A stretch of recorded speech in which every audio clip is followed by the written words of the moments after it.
4 মাস পরে কারবালার মাসেই ইরানের শহীদ সর্বোচ্চ নেতা আয়াতুল্লাহ আলী খামেনির পবিত্র জানাজার নামাজের দিনক্ষণ নির্ধারণ হয়েছে। খামেনির শেষকৃত্যে যোগ দেওয়ার জন্য মোদিকেও আমন্ত্রণ জানিয়েছে ইরান।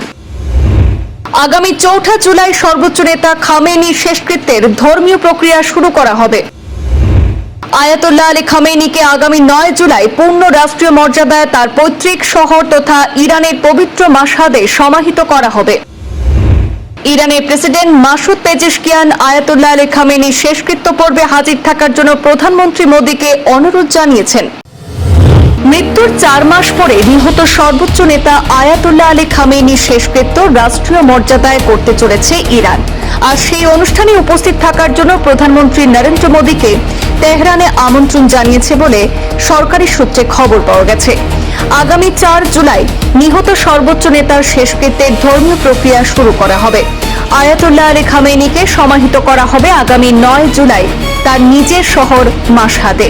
ইরানের প্রেসিডেন্ট মাসুদ পেজেশকিয়ান আয়াতুল্লাহ শেষকৃত্য পর্বে হাজির থাকার জন্য প্রধানমন্ত্রী নরেন্দ্র মোদিকে অনুরোধ জানিয়েছেন বলে সরকারি সূত্র উদ্ধৃত করে প্রকাশিত একটি খবরে এমনটাই দাবি করা হয়েছে।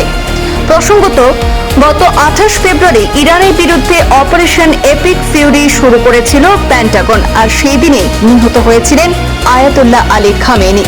সেই সময় সিদ্ধান্ত নেওয়া হয়েছিল তাকে ইরানের দ্বিতীয় বৃহত্তম শহর মাশহাদে সমাহিত করা হবে।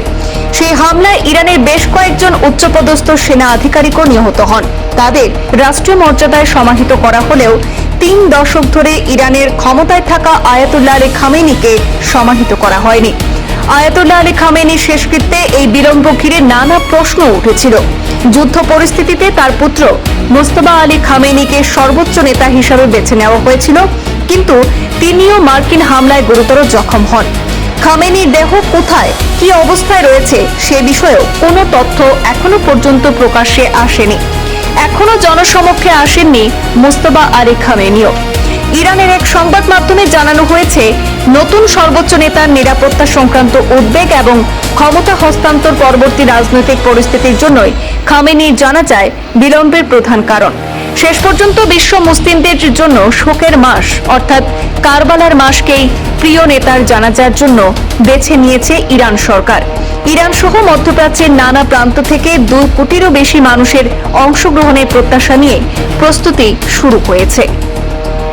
ব্যুরো রিপোর্ট, পূর্বাঞ্চল প্রতিদিন।